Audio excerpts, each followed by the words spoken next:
فرش التراب يضمني. دیکھو کہ اس دنیا میں اس وقت ہو کیا رہا ہے، اور اسی کے لیے وہ حدیث میں سنایا کرتا ہوں. آج تو یہ درس قرآن میں بات آ گئی ہے. وہ حدیث میرے نزدیک آخری چیز ہے.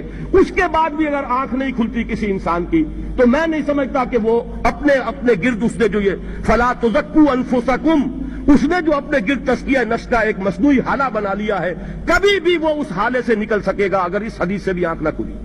اور وہ حدیث کیا ہے؟ مولانا اشرف علی تھانوی نے اس کو اپنے جو خطبات جمعہ ہیں ان میں نقل کیا ہے. بیہقی کی روایت ہے. اوحى اللہ عز وجل الى جبرائیل علیہ الصلوۃ والسلام ان اقلب مدینۃ کذا وکذا باہلھا. اللہ نے حکم دیا حضرت جبرائیل کو فلاں فلاں بستیوں کو الٹ دو اس کے رہنے والوں سمیت. قال فقال، حضور نے فرمایا. اس پر حضرت جبرائیل نے عرض کیا بارگاہ خداوندی میں، ان فیہا عبدک فلانا لم یعصک طرفۃ عین. پروردگار اس بستی کو الٹ دوں، اس میں تو تیرا فلاں بندہ بھی ہے جس نے کبھی پلک جھپکنے جتنی دیر بھی معصیت میں بسر نہیں کی. اب آپ اندازہ کیجئے، یہ جو ہے نا اپنے آپ کو رگڑنا اور مانجنا اور پوری زندگی رگڑنے میں اور مانجنے میں لگا دینا. ہم بعض بزرگوں کے تذکرے میں سنتے ہیں اتنے اللہ والے تھے، اتنے اللہ والے تھے کہ ان کا گھوڑا بھی کوئی مشکوک دانہ نہیں کھاتا تھا، اور وہ خود جو ہے وہ انگریز کی عدالت میں بیٹھے ہوئے اور انگریز کی نوکری کر رہے تھے. یہ ہے وہ میکروسکوپک اور مائکروسکوپک کا عدم توازن.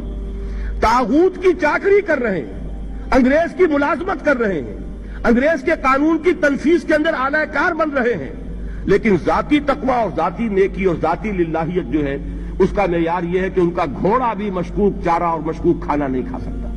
یہ ہے وہ عدم توازن. اس کو نوٹ کیجئے گا، جس کو کہ اس حدیث میں محمد رسول اللہ صلی اللہ علیہ وسلم نے واضح کر دیا کہ حضرت جبرائیل عرض کرتے ہیں کہ اللہ فلاں بستی کو الٹ دوں، اس میں تو تیرا فلاں بندہ بھی ہے جس نے پلک جھپکنے جتنی دیر بھی معصیت میں بسر نہیں کی. ذاتی نیکی کا اب اس سے اونچا کوئی مقام کوئی شخص مجھے اگر بتا سکے تو میں اس کا مرید ہو جاؤں گا. اس سے اونچا کوئی مقام ہوگا کہ آنکھ جھپکنے جتنی دیر بھی کسی نے معصیت میں بسر نہیں کی. ذاتی نیکی کی معراج. لیکن حکم کیا ہوا بارگاہ خداوندی سے؟ قال فقال، حضور نے فرمایا، اللہ تعالیٰ نے حکم لیا جبرائیل کو، اقلب علیہ وعلیہ، الٹو اس بستی کو، پہلے اس بدبخت پر پھر دوسروں پر. کیوں؟ فإن وجہہ لم یتمعر فی ساعۃ قط، اس لیے کہ اس کا چہرہ کبھی میری غیرت میں سرخ نہیں ہوا، اس چہرے کا رنگ نہیں بدلا. بے غیرت انسان، بدیاں پھیلتی رہیں، میرے دین کو روندا جاتا رہا، میری شریعت کی دھجیاں بگڑتی رہیں، عوامر کا مذاق اڑایا جاتا رہا. نواہی کے لیے دنیا کے اندر جن چیزوں سے میں نے روکا اس کے لیے فلسفے تراشے گئے، اور یہ لگا رہا مست رکھو ذکر و فکر صبح گاہی میں اسے. یہ سوائے ذاتی اپنے اس اصلاح کے اور ذاتی تقوی کے اور ذاتی نیکی کے اور ذاتی عبادت گزاری کے یہ میدان میں نہیں آیا. اس کا خون نہیں کھولا کبھی، اس کے چہرے کا رنگ متغیر نہیں ہوا، لہذا یہ دوہرا مجرم ہے. یہ ہے وہ تصور جو یہاں پر نوٹ کیجئے. ہاں، اس کے یہ معنی بھی نہیں ہے کہ نماز بھی نہیں پڑھ رہے، روزہ بھی نہیں رکھ رہے، اقامت دین کے کارکن ہیں، فرض نماز آ گئی ہے وہ چلی جا رہی ہے، جماعت کا کوئی اہتمام نہیں ہے. اب یہ دو انتہائیں ہیں. ایک انتہا یہ کہ وہ تزکیہ نفس جو ہے اسی میں وہ رگڑنے اور مانجنے کا عمل جاری ہے. ایک یہ کہ اس کا سرے سے کوئی تعلق ہی نہیں، اپنی ذات سے بحث ہی نہیں. وہ کیفیت وہ ہو گئی ہے جو یہود کی آئی ہے قرآن مجید میں کہ تامرون الناس بالبر وتنسون انفسکم وانتم تتلون الکتاب، کیا تم لوگوں کو نیکی کا حکم دیتے اور اپنے آپ کو بھول جاتے ہو؟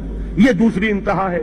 پھر وہی بات عرض کروں گا، وہی بال سے زیادہ باریک اور تلوار کی دھار سے زیادہ تیز راستہ ہے جس پہ چلنا ہوگا کہ نہ یہ ہو کہ وہ مبالغہ ہو رہا ہو، اپنی ذاتی اصلاح میں تو مبالغہ کی حد تک آگے جا رہے ہیں، اور دوسرے یہ کہ اپنے دین کی تبلیغ و اشاعت، اقامت دین کی جدوجہد، اس کا کھانا ہی نہیں کھولا زندگی میں، وہ کھاتا ہی نہیں کھلا ہے. یہ ایک انتہا ہے. دوسری انتہا یہ ہے کہ انسان یہ سمجھے اپنے آپ کو کہ میں تو مجاہد فی سبیل اللہ اور دین کا کارکن اور دین کا میں اللہ کے دین کو قائم کرنے کی جد و جہد کرنے والا ہوں، جبکہ حال یہ ہو کہ جو کبائر ہیں وہ بھی زندگی میں موجود ہو. ظاہر بات ہے فرض کا ترک کبیرہ ہے، نماز فرض چھوڑی تو کبیرہ گناہ کا ارتکاب ہو گیا، وہ تو کبائر میں آ جائے گا.